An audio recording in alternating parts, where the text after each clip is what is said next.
지냈어요. 그러면 6월절을 몇 번을 지났을까요? 3년 동안 공생애를 지냈으면 6월절을 예수님 몇 번을 지냈을까요? 3번? 대부분 3번이라고 생각하는데 4번을 지나셨어요. 4번을 지나셨는데 예수님이 이제 사생애를 지나고 이제 세례 요한에게 세례를 받을 때부터가 이제 공생애가 시작되는데 세례 받으시고 광야에 가서 시험 받으시고 그리고 다시 광야로 돌아오셔서 5명의 제자를 만나신 다음에 그리고 나서 그 가나의 혼인잔치에 가요. 가나 혼인잔치에 갔다가 가버나움에 갔다가 다시 예루살렘에 첫 번째 6월절 때 내려오셔가지고 성전 청결 사건을 일으키세요. 그리고 나서 8개월 동안 예루살렘에 사역하시고 다시 갈릴리로 돌아가셔서 4개월을 지나고 다시 예루살렘에 오셔서 38년의 병자를 고치시고 그리고 나서 다시 갈릴리로 가셔서 이제 12제자를 부르세요. 우리는 이제 처음부터 12제자를 불렀다고 생각을 하잖아요. 그리고 사복음서를 보면 마태복음에도 보면 4장 11절인가 11절인가 10절부터 그 사이에 11절과 12절 사이에 바로 갈릴리로 세례 받으시고 금식하시고 바로 이제 갈릴리로 가셨다고 나와 있는데 요한복음 1장 29절부터 4장 40절 내용이 빠져 있어요. 그래서 공관복음 마태, 마가, 누가 세 복음서만 보면은 그 예수님의 3년의 공생애가 나오지 않고 요한복음까지 네 복음서를 통합해서 봐야지만 예수님의 공생애가 4번이 나옵니다. 그래서 이제 두 번째, 세 번째는 오병이어 사건을 일으키셨고요. 네 번째는 예수님의 십자가 지실 때 그래서 6월절을 4번을 지나셔야지만 공생애가 3년이 지나서 예수님이 십자가 지시는 사건이 있습니다. 그래서 이제 두 번째 6월절 그 3년 38년 된 병자를 고치시고 나서 이제 다시 갈릴리로 오시자마자 제일 먼저 하신 일이 12제자를 확정하신 거예요. 그래서 처음부터 우리는 이렇게 성경을 보다 보면 12제자를 부르셔서 이렇게 사역을 하신 거로 우리는 많이 알고 있는데 그게 아니라 1년이 더 넘는 시간이 지난 다음에 예수님이 공생애를 하신 지 1년이 더 지난 시간 이후에 12제자를 부르셨고 그리고 나서 베푸신 것이 이 산상수훈이에요. 산상수훈. 구약에 이제 예수님이 하나님이 그 이스라엘 백성을 출애굽을 시키셨어요. 출애굽을 시키시고 이제 시내산에 올라가서 율법을 주셨거든요. 십계명을 주시고 다른 이제 여러 가지 율법들을 주셨어요. 그래서 십계명 1에서 4계명까지는 하나님과 우리와의 관계, 신인 관계를 말씀하고 계시고 5절부터 10절까지는 이제 사람들과의 관계, 이웃과의 관계에 대한 말씀을 하나님이 하고 계시거든요. 그래서 하나님께 새로운 하나님의 나라를 형성하시고 하나님의 백성들이 만들어진 다음에 이제 하나님과 관계를 어떻게 지내야 된다, 또 이웃과의 관계를 어떻게 지내야 된다라고 이제 법을 주셨거든요. 여기서도 이제 하나님께서 신약에 들어와서도 예수님이 이제 새로운 이스라엘을 이제 만드시기 원하시는데 제일 먼저 하시는 게 그래서 12제자를 확정하신 다음에 새로운 법을 주셨어요. 새로운 법. 구약의 법이 아닌 신약의 법. 그래서 팔복을 주셨는데 이것도 이제 1절부터 4절까지는 창조주 하나님과 나와의 관계를 말씀하셨고 또 5절부터 8절까지는 나와 이웃과의 관계를 이렇게 구약과 대칭을 이루어서 이렇게 말씀을 하셨습니다. 그래서 이제 그런 배경을 가지고 본문으로 들어가서 말씀을 보도록 하겠습니다. 복 있는 사람, 위에 보니까 복 있는 사람이라고 이제 제목을 써놨어요. 복은 참 좋은 거예요, 그렇죠? 복은 좋은 거예요. 세상의 복도 좋고 또 하늘의 복도 좋고 복은 좋은 거예요. 그런데 하나님께서도 하나님 나라를 만드셔서 하나님 백성들을 부르셔서 복을 주기를 원하셨어요. 그래서 창세기 12장 3절에 보면 이제 하나님 나라를 내가 이제 하나님 나라를 내 나라를 만들어야 되겠다 하나님께 결정하신 다음에 아브라함을 부르셔서 제일 먼저 약속하신 게 내가 너에게 복을 주겠다. 내가 너에게 자손을 줄 것이고 자손의 복을 줄 것이고 땅의 복을 줄 것이다 라고 말씀을 하셨거든요. 네, 여기서도 이제 하나님께서 복 있는 사람 복을 주겠다 라고 말씀을 하시는 거예요. 그런데 이제 이 복이 우리가 생각하는 이 땅의 복이 아니라 하나님 나라의 복인 거예요. 이 땅의 복과 하나님 나라의 복은 전혀 반대예요. 전혀 반대예요. 그래서 이제 1절을 보면 예수께서 무리를 보시고 산에 올라가 앉으시니 제자들이 나온지라. 이제 이 말씀을 예수님께서 산에 올라가서 말씀하시는데 두 부류의 사람들이 이 말씀을 듣게 돼 있어요. 하나는 무리들, 한 부류는 제자들이에요. 그런데 이제 무리들보다는 예수님께서는 이때 그 12제자를 부르시고 오병이어 기적을 일으키기 이전까지 갈릴리 2차 사역을 하시거든요. 2차 사역 동안 그 제자들을 그 훈련하기를 원하시고 대동사역을 같이 하기를 원하시는데 이 말씀은 무리들도 듣고 있지만 제자들에게도 하나님께서 말씀하신 말씀입니다. 그래서 우리가 제자로서 이 말씀을 받을 것인가, 아니면 여기 온 군중들처럼 여기 있는 무리들처럼 무리로서 말씀을 받을 것인가는 여러분이 결단하셔야 되는 것 같습니다. 무리로 받을 것 같으면 대충 예배 참석하다 가지. 우리 목사님 오라고 하니까 또 우리 김평 목사님이 또 안면 때문에 또 안 올 수는 없으니까 마지못해도 와 있으면 무리들에 속하는 거. 그런데 내가 이 예배 가운데 정말 하나님을 만나야겠다. 이 시간에 예배를 잘 들어서 내가 정말 하나님을 만나는 걸 받아야 되겠다 라고 한다면 제자들 속에 속하시는 거겠죠. 그래서 제자들 되시길 축복합니다.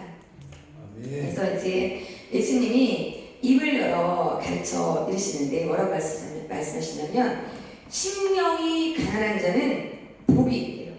복이 있어서 천국이 그들의 것이래요.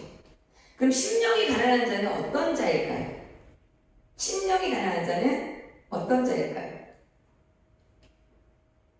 다들 눈 좀 뜨셔요. 졸리세요? 졸지 마시고 지금 하나님이 이 시간을 통해서 어떤 복을 주실지 모르는데 눈 좀 뜨시고 심령이 가난한 사람은 어떤 사람일까요? 찬양했던 목사님의 앞에 있던 아까 이상호 목사님이셨나요? 네, 제가 질문을 해야지. 심령이 가난한 사람은 어떤 자일까요? 졸지 않게. 질문하지 마세요. 심령이 가난한 자는 이 땅에 그 모든 마음의 상처를 많이 받아서 살다 보니까 마음의 상처를 많이 받아서 이 심령이 좀 갈갈이 찢겨진 사람들이 아닐까요? 갈갈이 찢겨지고 이 땅에는 그 무엇도 의지해서 살 것이 없고 의지해서 살 것이 없고 의지할 사람도 없고 의지할 대상 한 곳도 없이 세상에 그냥 내 몸만 혼자 그냥 덩그러니 있는 사람, 이런 사람이 심령이 가난한 사람이 아닐까. 그냥 세상에 살기 싫어. 나에겐 아무런 소망이 없어. 이 땅 사람은 아무런 소망이 없어. 그냥 죽었으면 딱 좋겠네. 여러분 이런 생각 한번 안 해보셨나요?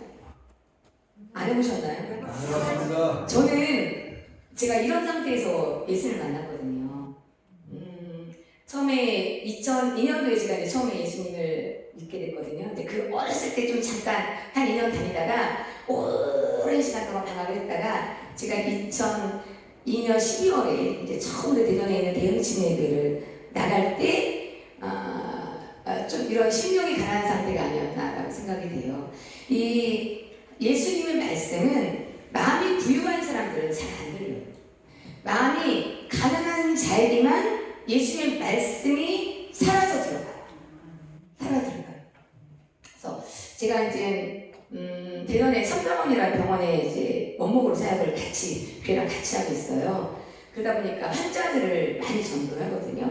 그래서 매일 이제 지금 코로나 때문에 병실을 못 가지만 제가 아침에 눈 뜨면 제일 먼저 이제 병원에 가서 예배드리고 전사님들과 같이 병실마다 날마다 올라가서 전도하는 게 일이에요. 전도하고 환자들 기도해주고 또 그 환자들 이제 수요 예배드리고 주일 예배드리고 이게 이제 제 사역 중에 이제 하나예요. 근데 심령이 가난한 사람들은 제가 가서 복을 전하면 금방 쑥 들어가요. 쑥 받아들여요. 그리고 금방 영접을 해요. 근데 강팍하고 완악하고 뭘 좀 가졌다, 이 세상에서 뭘 좀 가졌다 하는 사람들은 이 복음이 들어가지가 않아요. 말씀이 들어가지가 않아요. 왜 왔냐고, 여기 뭐 하냐고. 날마다 명심을 가니까 어떤 사람은 한 달을 입원해 있으면 한 달 내내 봐야 되는 거예요. 매일 봐야 되는 거예요. 그러니까 제발 좀 오지 말라고 막 이런 분들도 있거든요. 근데 심령이 가난한 사람들은 제가 가면 굉장히 반가워요. 안 믿는 사람들도 굉장히 반가워하면서 기도해 달라고 하고 또 예배도 이제 내려오라고 하면 내려와서 같이 예배를 드리고 이러한 이제 상태가 되는 것 같아요. 그래서 우리는 심령이 가난한 자가 돼야지만 하나님을 볼 수 있습니다. 천국이 그들의 것이라고 했죠. 심령이 부유한 사람, 이 땅에 내가 많은 것을 가졌다고 생각하는 사람들은 절대로 그 사람들은 하나님을 만날 수 없어요. 하나님을 만나고자 한다면 우리는 심령이 정말 갈갈이 찢겨서 이 세상에 아무것도 없이 그리 이 땅의 것으로는 아픔이고 고통이지만 그것이 결국은 하나님을 만날 수 있는 기회입니다. 하나님을 여러분은 얼만큼 만나고 싶은지 모르겠어요. 저는 정말 하나님 만나고 싶어요. 정말 하나님 만나고 싶고 하나님과 함께 살고 싶고 하나님의 주시는 사명 잘 감당하다가 천국 가는 게 제 소망이에요. 그러니까 목사님이 저한테 대전에서 오셨다면서요? 그 어디서 어떻게 오셨어요? 막 이러는데 하나님 부르시는 곳이라면 그것이 어디가 됐던 가야 되는 게 이제 제 마음이거든요. 그것이 어디가 됐든 그것이 무슨 일이 됐던 하나님이 저한테 맡겨준 일을 하면 저는 간다. 이제 그렇게 생각하고 이제 사명을 감당하는데 가난한 게 복입니다. 많이 가진 게 복이 아니라 가난해서 천국을 볼 수 있는 것, 천국을 누릴 수 있는 것, 가난한 자만 누릴 수 있는 하늘의 천국, 하늘의 것을 누릴 수 있는 것이 복이라고 했습니다. 그래서 심령이 가난해지시길 축복합니다. 아멘. 심령이 가난한 자들은 어떤 상태가 될까요? 이게 이제 이 지금 팔복인데요. 보통 이렇게 우리가 팔복 그러면 8가지 복을 각자 이렇게 한 사람이 어떤 사람 심령이 가난한 사람은 복을 갖고 있고 어떤 사람은 애통한 복을 갖고 있고 어떤 사람은 또 온유한 자의 복을 갖고 있고 이렇게 생각을 하는데 그게 아닙니다. 이 팔복은 한 사람에게 하나님이 주시는 8가지 복인데 이게 심령이 가난한 자가 갑자기 의를 위하여 핍박받고 이렇게 할 수 없고 단계가 있어요. 심령이 가난한 자가 애통할 수 있어요. 심령이 가난해야지만 주님 앞에 애통할 수 있거든요. 내 마음이 가난한지 아는데 애통이 나오나요? 주님 앞에 애통이 나오던가요? 이 땅의 것들로 애통할 필요가 없어요. 이 땅의 것들을 우리가 여기서 말하는 애통은 이 땅의 것들로 애통하라는 얘기가 아니라 하나님을 만나고 애통하라는 거죠. 하나님의 것들을 갖고자 애통하라는 거죠. 그래서 여러분도 여러분이 날마다 기도할 때나 말씀 드릴 때나 울면서 애통하는 어떤 이제 그런 일들이 있을 건데 지금 이 땅의 것들로 눈물을 흘리고 계시다면 이제는 오늘로서 그 애통함을 끝내시기를 바랍니다. 저도 이제 사는 게 아까 제가 처음에 예수님을 영접할 때부터는 심령이 가난하다고 했는데 많은 어떤 환난과 아픔과 고통 속에서 정말 죽을 것 같은 그 어떤 약을 먹고 자살해보려는 어떤 이런 시간들도 있었고 그런데 하나님 살리셨지만 이런 시간들을 통과했고 수많은 아픔과 고통 속에서 제가 이제 하나님을 만났거든요. 그러다 보니까 저도 굉장히 이 땅의 것들 때문에 많이 저도 울었던 것 같아요. 많이 울었는데 어느 날인가 갑자기 제가 하나님께 결단을 하게 되더라고요. 하나님, 제가 이제 더 이상 이 땅의 것들 때문에 울지 않겠습니다. 제가 이 땅에서 의지할 곳이 아무것도 없고 가진 게 정말 제가 맨날 이 몸뚱아리 하나뿐이라고 표현하는데 이 몸뚱아리 하나밖에 없다 할지라도 제가 이 땅의 것들 때문에 더 이상 울지 않겠습니다. 제가 이제 눈물을 흘릴 것은 하나님의 나라, 하나님이 나에게 붙여준 영혼들 때문에 그들을 위해서 기도하면서 울고 하나님의 일 때문에는 울지언정 제가 이 땅의 것 때문에 울지 않겠습니다 결단했거든요. 그리고 정말 그 다음부터 이 땅의 것 때문에 울지 않았어요. 그냥 기도는 해요. 필요하면 기도는 하지만 그거 가지고 눈물을 흘리진 않았어요. 그래서 여러분들도 이 땅의 것들 때문에 자녀들 때문에 물질 때문에 또 뭐 건강 때문에 그럼 그냥 하나님께 기도하세요. 그걸 기도하시면서 하나님이 해결하실 거니까 여러분이 정말 가슴을 치면서 막 이 속에서 가슴이 절절절 흐르는 눈물을 흘리면서 여러분 애통할 것은 하나님의 나라입니다. 하나님의 나라, 하나님의 일, 또 죽어가는 영혼들, 이 일들을 위해서 애통하시는 여러분이 되시길 축복합니다. 이러한 자는 온유한 자가 됩니다. 심령이 가난하고 애통한 삶을 살다 보면 온유한 자가 되는데, 온유 그러면 성경에 딱 떠오르는 인물이 있죠. 누굴까요? 네, 모세. 모세는 하나님께서 온유함이 직면에 승하다고 얘기를 했잖아요.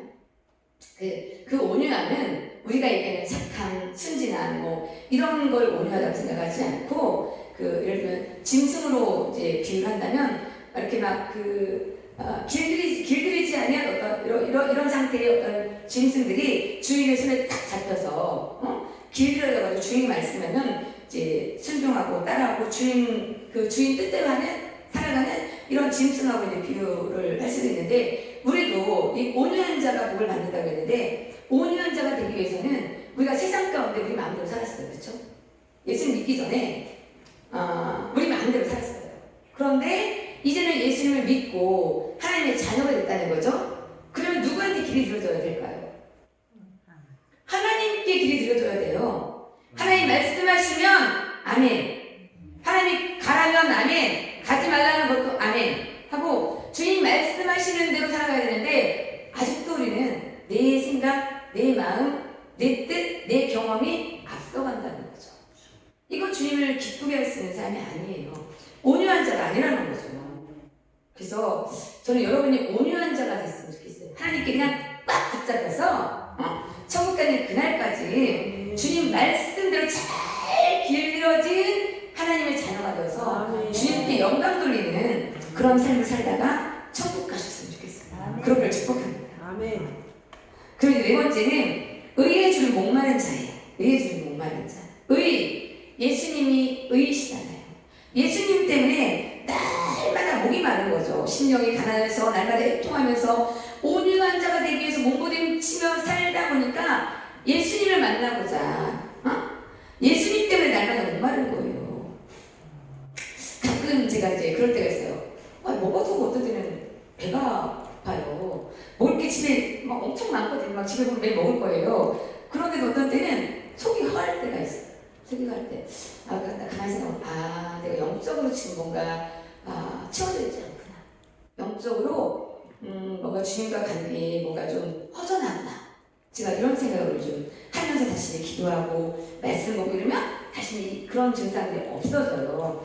여러분들이 그런 증상들을 느껴보셨나, 어쩌나 모르겠지만, 우리는 날마다 예수님을 만나고자 의해주고 목마른 자가 돼요. 네. 하나님이 목마른 사슴이 시냇물을 찾아 헤매이는 것처럼 그 주님을 찾는 그 영혼에게 만족함을 주시는 분이시잖아요. 여러분은 이미 예수님께 붙잡힌 사람이에요. 도망갈 수가 없어요. 예수님께 붙잡혀서 주님이 기뻐하는 사람이 될 것이냐, 아니면 흐지부지 그냥 대충 살다가 나중에 천국문도 병원 옮을 것이냐, 세상 속으로 이제 더 이상 못 나갈 것이고요. 둘 중에 하나인데, 어차피 주님 따라갈 거면 이 생명 다 하도록 죽기까지 충성하다가 하나님 부르시면 아름다운 모습으로 주님 가장 가까운 곳에 가고 싶지 않으세요? 저는 그렇게 살다가 주님 정말 가장 가까운 곳에 가고 싶어요. 천국 가서 주님 옆에 살고 싶어요.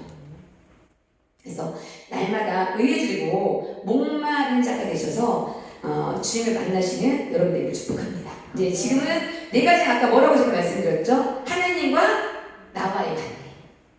이렇게 해서 하나님을 만나야 돼요. 이렇게 하나님을 만난 사람은 어떻게 변해질까요? 하나님을 만난 사람 어떻게 변해질까요? 제가 침례신학대학교를 나왔어요.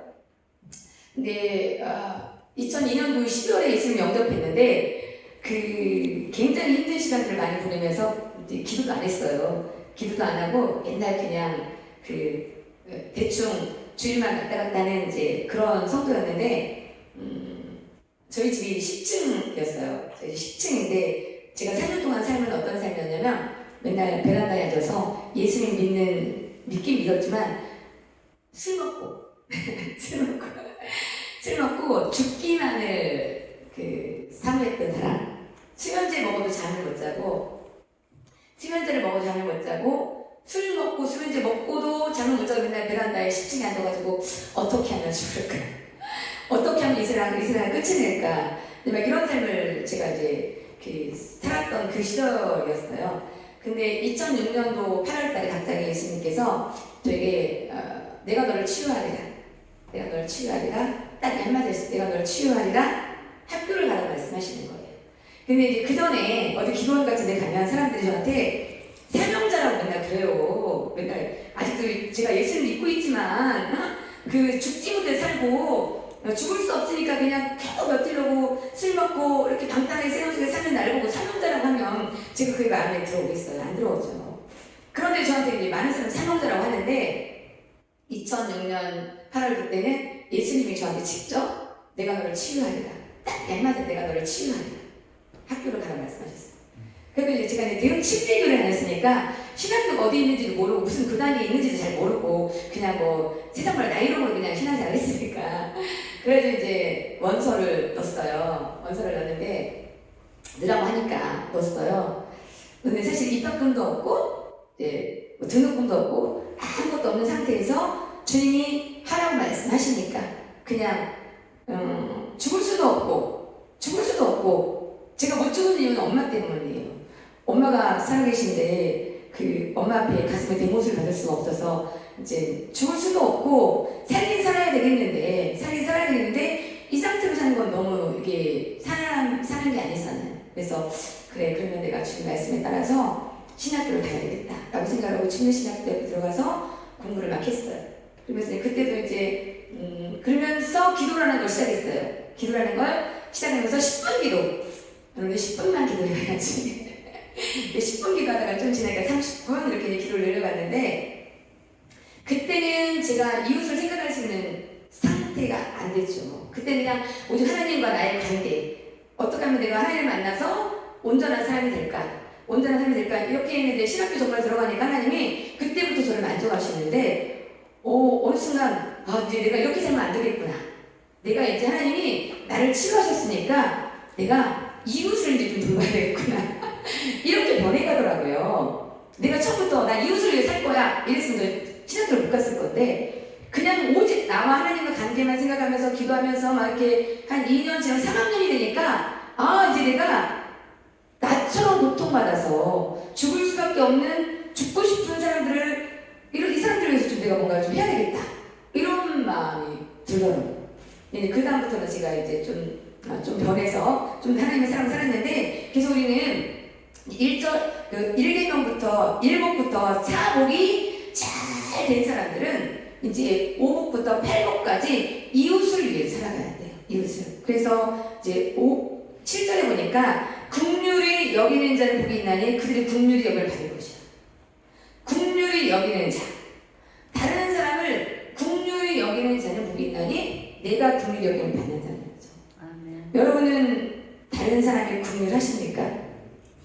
얼마큼 긍휼하십니까?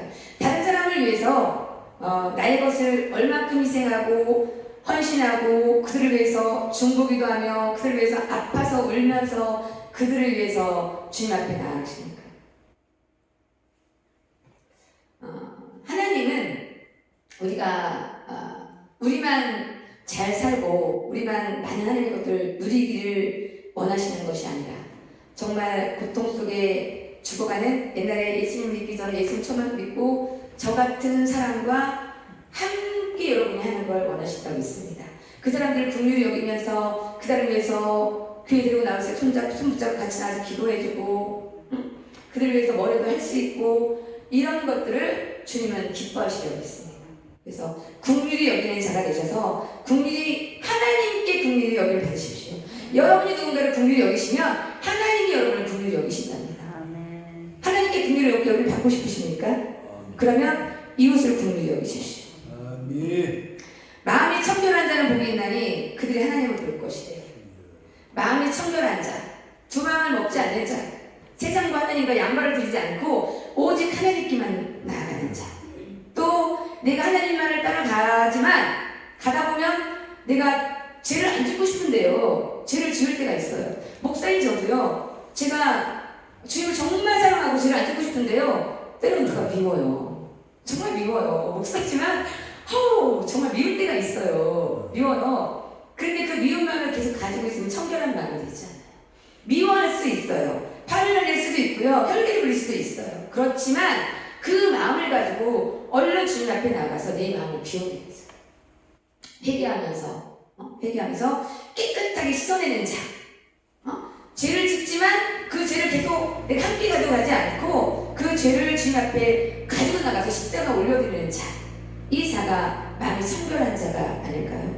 그래서 여러분 때문에 예수님이 십자가를 지셨어요. 십자가에 죽으셨어요. 여러분의 죄 때문에, 나의 죄 때문에 예수님이 십자가에 죽으셨거든요. 그 십자가에 죽으신 예수님께 여러분이 어떠한 죄를 졌다 할지라도 주 앞에 올려드리면 예수님은 그 모든 죄를 용서해 주시는 분이잖아요. 마음이 청결해서 다른 사람을 사랑할 수 있어요. 마음이 청결해야지만 다른 사람을 섬길 수가 있어요. 내 마음이 청결하지 않고는 다른 사람을 섬길 수도, 희생할 수도, 헌신할 수도 없습니다. 그래서 마음이 청결한 자가 되어서 하늘의 복을, 하나님을 만나는 복을 누리시기를 축복합니다. 합평케 하는 자를 복이 있나니 그들이 하나님의 아들이라 일컬어질 것이다. 합평케 하는 자. 여러분이 가는 모든 곳은 합평케 되나요? 아니면 불가이 일어나나요? 여러분이 가는, 예수님을 믿는 모든 사람들이 가는 곳은 화평케 되는 역사가 풀어져야 돼요. 왜냐하면 예수님이 이 땅에 오실 때 우리를 화목케 하기 위해서 오셨거든요. 하나님과 나 사이에 끊어진 담을 화평케 하시기 위해서, 화목하기 위해서 이 땅에 오셨거든요. 근데 그런 우리가 가는 모든 곳은 단절되고 분열이 일어나고 어떤 분란이 일어난 모든 것이 다 정리되고 화목케 되는, 화평케 되는 역사가 풀어지는 것이 주님의 뜻입니다. 그래서 여러분이 가는 곳이면 교회가 분열됐다가도 교회가 하나가 되고, 가정이 분열됐다가도 여러분이 기도하면 하나가 되고, 어떤 모임에 갔다 할지라도 여러분 때문에 그 모든 사람들이 하나님과의 화평을 누리고 사람들과의 관계에서 화평을 누리셔야 합니다. 그럴 때 하나님의 아들이라고 부르셨네요. 의를 위하여 박해를 받는 자는 복이 있나니 천국이 그들의 것입니다. 여러분, 예수님 때문에 박해를 받으십니까? 내가 하나님의 자녀이기 때문에 박해를 받으십니까? 하나님의 자녀이기 때문에 박해를 안 받는다? 그러면 내가 하나님 뜻대로 오늘 살지 못하고 있는 거예요. 세상의 것과 하나님의 것은 정반대예요. 그래서 내가 하나님의 말씀대로, 이 성경에 나와 있는 말씀을 그대로 산다면 나는 박해를 받아야 되는 거예요. 근데 여러분, 박해 안 받으세요? 그러면 주변 사람들이 저 사람은 맨날 교회 다니더니 하나님 믿더니 왜 저래? 뭐가 저렇게 저래? 이런 소리 안 들으신다면 여러분은 아직도 세상과 섞여 있는 거예요. 세상과 섞여 있는 거예요. 온전히 하는 것만 여러분 안에 있다면, 구별된 거룩한 성도라면 사람들이 저 왜 저래? 이건 위난을 떨어, 이런 소리 들으셔야 되고 욕을 먹으셔야 돼요. 근데 이 모든 걸 아까도 얘기했지만 처음부터 이런 사람이 될 수는 없어요. 말씀을 가지고 기도하면서 주님 앞에 몸부림치면서 이렇게 살다 보면 변해서 저 사람 날마다 그냥 그 성전에만 앉아있고 맨날 교회만 가 살더니 저렇게 변했네? 라는 소리를 들으셨어요. 그래서 우리를 욕하고, 예수님을 말미암아 우리를 욕하고 박해하고 악한 말 듣는 우리에게 주님이 복이 있다고 말씀을 하세요. 너 좋은 사람이야, 너 착한 사람이야, 그냥 세상적으로 이런 말 듣는 건 그 사람 하나님의 사람이 아니에요. 주님 뜻대로 살아서, 예수님 때문에 저 사람은 예수님 믿더니 뭔가 달라졌어? 욕은 하지만 그 한편으로 이렇게 생각하면 저 사람 뭔가 달라졌어, 뭔가 있나? 이런 소리를 들으시면 돼요. 그래서 기뻐하고 즐거워라, 하늘에서 너희 상이 큽니다. 기뻐하고 즐거워하시래요. 여러분, 산들이 상이 크대요. 근데 예수님이 이제 이렇게 5장부터 7장까지 쭉 이제 산상수훈, 하나님의 자녀가 된 너희들이 살아가야 될 자세, 살아가야 될 어떤 말씀을 쭉 말씀하셨어요. 5장부터 7장까지. 이게 이제 산상수훈이에요. 이제 7장 24절에 넘어가 볼게요. 잠깐.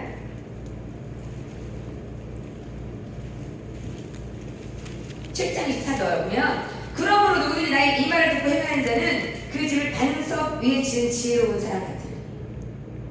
나의 이 말이 어떤 말이냐면 5장부터 7장까지 말씀이에요.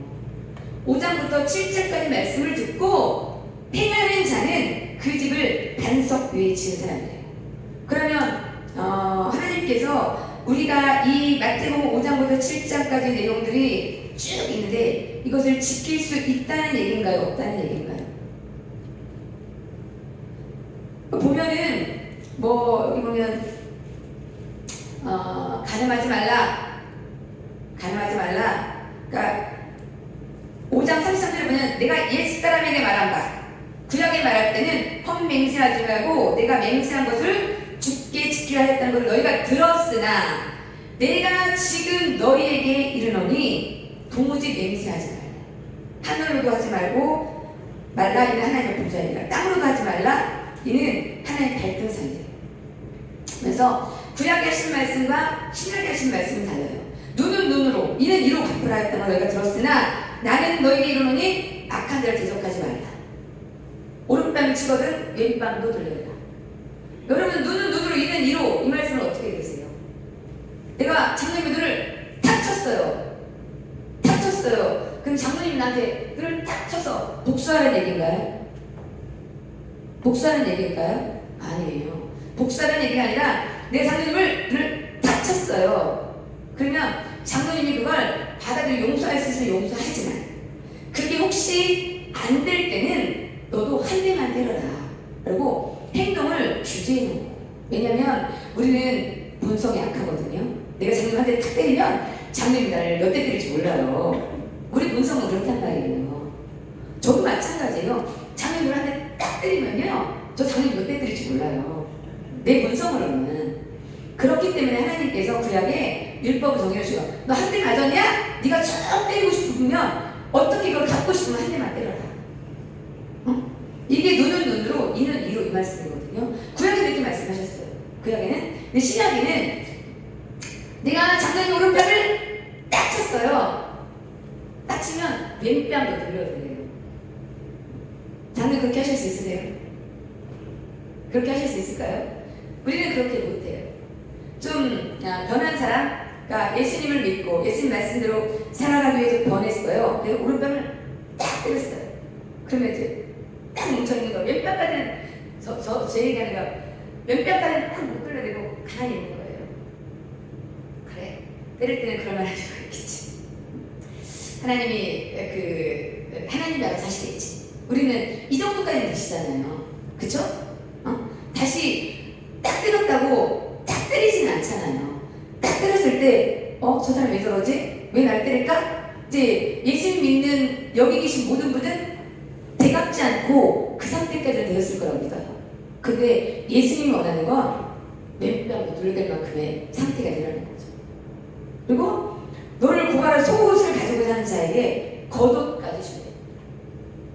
그리고 또 오리를 가고자 하면 심리를 가고, 꾸고자 하는 자에게 꾸고 거절하지 말고 주라는 거예요. 이렇게 하실 수 있겠어요? 이게 지금 예수님의 말씀이에요. 이걸 지킬 수 있다는 거예요. 예수님이 지금 쭉 말씀하는 구제할 때 기도하는 거, 또 하늘에 보물을 쌓지 말고 비판하지 말아라, 또 조문으로 들어가라, 이런 모든 말씀, 지금 이 산상수훈 5장부터 7장에 나오는 모든 말씀은 지킬 수 있다는 거예요. 내가 도덕적인 어떤 이걸 이렇게 가르치기 위해서 해놓은 게 아니고, 너네들 이 말씀을 지킬 수 있어. 그러니까 이 말씀을 듣고 행하는 자는 그 집을 반석 위에 지은 사람 같다는 거죠. 못 지키면 주님이 이 말씀을 안 써놨겠죠. 듣지 26절에 보면 듣고 행하지 아니하는 자는 그 집을 모래 위에 지은 어리석은 사람이에요. 여러분은 여러분의 집을 반석 위에 짓고 싶으십니까? 아니면 모래 위에 짓고 싶으십니까? 반석 위에 지어야죠. 반석 위에 짓는 분이 되셔야 돼요. 이 눈에 보이는 이런 집 얘기하는 거 아니에요? 눈에 보이는 집 얘기하는 거 아니에요? 우리 마음의 집, 우리 마음의 성전을 어떻게 지으시겠냐는 거예요. 말씀을, 하나님의 말씀 잘 듣고, 우리는 말씀을 참 잘 들어요. 잘 들어요. 요즘에는 TV에서나 기독교 방송들도 많고, 또 유튜브나 이런 데 보면 막 수많은 목사님 너무 좋은 말씀들이 너무나 많아요. 너무나 많아요. 그래서 저 목사님 말씀 너무 좋아. 말씀을 너무 잘 쪼개. 여러분 쪼갠다는 표현 아시죠? 저 목사님 말씀을 너무 잘 쪼개. 막 이런 표현 하세요. 저 목사님은 오늘 은혜 받았어. 말씀을 너무 잘 들었어. 감정적으로 들으면 안 된다는 거예요. 듣고 집에 왔는데 무슨 말씀 들었는지 생각도 안 나고 말씀은 너무 은혜를 받은 것 같은데 내 삶에 이루어지지 않으면 이건 말씀 들은 게 아니에요. 말씀을 들었다는 건 여러분의 심령에 탁탁탁 말씀이 꽂혀야 돼요. 탁탁 꽂히기만 하면 안 돼요. 그 말씀대로 살기 위해서 몸부림을 쳐야 돼요. 몸부림. 근데 우리는 연약해요. 아직도 내 생각과 내 자아가 살아있어서 이 말씀대로 살아야지 라고 하지만 그럼 살지 못할 때가 너무나 많아. 어떻게 해야지만 이 말을 듣고 행하는 자가 되어서 반석 위에 집을 지은 사람이 될까요? 기도하고 날마다 말씀을 내가 읽고 묵상하고 예배드리지 않으면 그걸 따라갈 수가 없어요. 그냥 듣기만 하고 그쳐요. 우리가 성령님이 나와 함께 하시지 않으면 이 말씀을 따라갈 수가 없어요. 그래서 예수님께서 십자가에 죽으시고 올라가셔서 예수님이 역시 성령님이 내려오셔서 여러분 안에 각자 성령님이 다 계시잖아요. 그 성령님이 그냥 여러분 속에 놀러와 계신 거 아니에요. 여러분을 도우러 오셨어요. 여러분을 예수님의 뜻대로 살아가도록 인도하려고 오셨고 지켜주러 오신 거지 여러분 심심할까 봐 놀러 오신 거 아니에요. 절대로. 그래서 날마다 성령님을 의지해서 기도하고 말씀 보고 또 예배 잘 드리고 이렇게 하다 보면 내 안에 영이 강해져. 육이 있고 영이 있는데 육이 강한 사람은 육이 끌고 가요. 그런데 예수를 믿는 사람은 성령이 육을 끌고 가야 되거든요.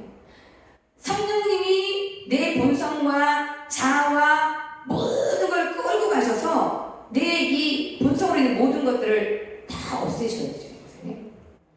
그런데 기도하고 말씀드리고 말씀 보고 예배드리지 않는 사람은 육이 강해요. 육이 강해서 성령은 약하고 육이 강하다 보니까 이 본성이 모든 것을 그냥 다 해쳐버리는 거예요.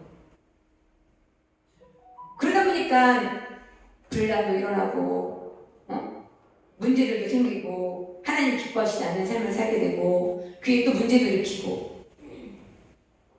여기는 그런 분이 없겠지만 막 오래 신앙생활 했던 권사님들 장로님 안 그러시겠지만 장로님들 아직 본성이 깨어지지 않아가지고 목사님을 사랑하는 걸 너무 힘들게 하는 분들이 많거든요.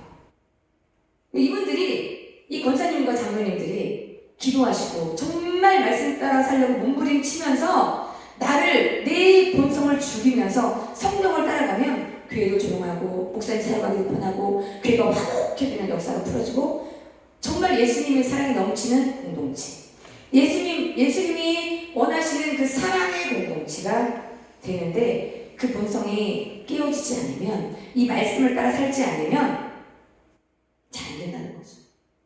그래서 여러분은 날마다 말씀을 읽고 말씀을 암송하시고 또 기도하시고 또 예배를 잘 들으셔서 반석 위에 이 말을 잘 듣고 행하는 반석 위에 집을 지은 사람 같다고 했으니까 반석 위에 집을 짓기를 축복합니다.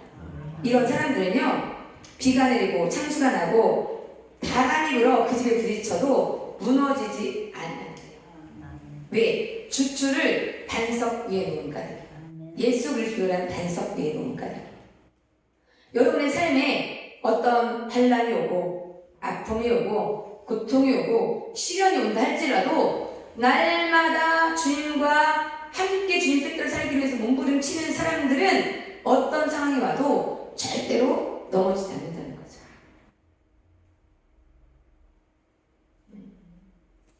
시련이 없는 사람은 없어요. 이 땅에 살아가면서 시련이 없거나 이 땅에 뭐 길면은 뭐 80년, 90년이지만 왜 80년, 90년이 긴지 모르겠어요. 저는 이제 56년 살았는데요. 56년의 세월이 왜 이렇게 긴지 모르겠어요. 길더라고요. 길어요. 이 세월 동안 사는 동안 우리 삶에는 수많은 일들을 통해서 하나님 우리를 훈련해 나갔어요. 하나님의 사랑으로 그 시련을 통해서 또 죽게 하시고 또 깨지게 하시고 부서지게 하시고 이게 이제 주님의 훈련 방법이에요. 그래서 이럴 때 하나님의 성령을 의지하는 사람은 그냥 넘어져 버려요. 그냥 쓰러져 버려요. 예수님을 떠나버려요. 그리고 세상으로 다시 돌아가 버려요. 그런데 그 예수님을 잘 붙잡고 정말 몸부림치는 사람들은 어떤 시련이 온다 할지라도 벌떡 일어나고 이런 사람들. 그게 이제 훈련의 차이인 것 같아요. 훈련의 차이. 세월 처음에는 신앙생활하고 이제 훈련이 좀 들릴 때는 막 이렇게 막 굴곡이 커요. 삶이. 예수를 믿었지만. 그런데 세월이 갈수록 살짝 와도 금방 올라가 이렇게. 금방 주님을 찾게 되거든요. 그래서 여러분의 삶에 날마다 예수님으로 충만하셔서 어떤 환경과 시련이 온다 할지라도 하나님이 기뻐하시는 사람이 되시길 축복합니다. 하나님이 찾는 사람 어떤 사람일까요?